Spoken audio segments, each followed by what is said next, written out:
Good morning, students. In today's class, we are going to discuss about Unit 3 symmetrical fault. So, what is fault and types of fault?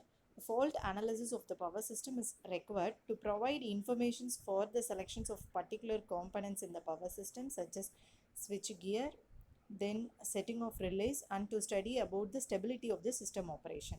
So, for these three purposes, we go for fault analysis. So, power system actually it is not a static; it changes during operations. During operations such as switch on or off of generators and transmission lines and during planning, that is addition of generators and transmission line. Fault studies need to be routinely performed by the utility engineers. So fault usually occur in a power system due to insulation failure of equipment, flashover of transmission line initiated by a lightning stroke, permanent damage to conductors and towers or accidental faulty operations. So faults may be either three-phase in nature involving all three phases in symmetrical manner or may be asymmetrical where usually one or two phases may be involved.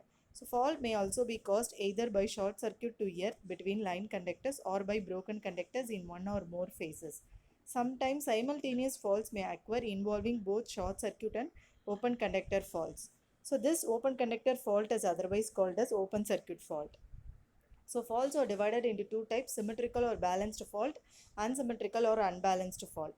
So series fault is otherwise called as open circuit fault, that is one open conductor fault and two open conductor fault. Shunt fault is otherwise called as short circuit fault, that is symmetrical fault or balanced fault and three-phase fault.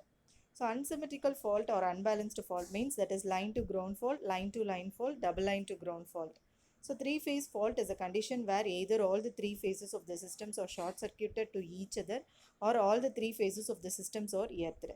So this type of fault is defined as simultaneous short-circuit fault which occurs all the three phases and gives rise to symmetrical current. It occurs infrequently but it is the most severe type. This fault current is determined by the internal EMF of the machine in the system, the internal impedance and the impedance in the network between machine and the fault. So fault analysis is usually carried out in per unit quantities and operate on the values of the order of unity. Thus, in general, it is a balanced condition and we just need to know the positive sequence network to analyze the fault. So what is positive sequence network? So that we will see in further classes. So further, the single line diagram, we already know that it can be used for analyzing the fault in which all the three phases carries equal current and displaced by 120 degree. So only 5% of the initial fault and power system are three-phase fault, with or without earth. Of the unbalanced fault, 80% are line to earth fault and 15% are double line fault with or without earth, which can deteriorate to three-phase fault. So broken conductor faults account for the rest. So this is the example for the steady state current. So this one is the example for the steady state current.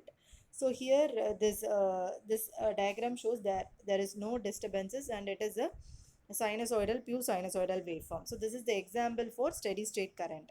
So next one is transient current. So here you can observe that is there is oscillations, and this one is further classified into three types, that is subtransient, transient and steady state. Further it gets classified into three types. So under balanced conditions here the so under balanced conditions, the neutral current IN is equal to IR plus IY plus IB, which is equal to 0. So next, here the voltage is equal to 0 and line power is equal to 0. So for this region, the balanced three-phase system is known as zero power bus. So this reduced system, from 4 lines to 3 lines. So next one is, in addition, the system is working under balanced conditions. The knowledge of current, voltage or power in one phase is enough to estimate the quantities in all other phases. So in other phase, calculations of single phase basis are enough to climb for three-phase analysis. So this reduces the line to single line. This reduces three line to a single line, single phase fault. So next one, manufacturer design circuit breakers with standard ratings. Okay, so accurate fault MVA calculations and high rated MVA circuit breaker has to be chosen. So further,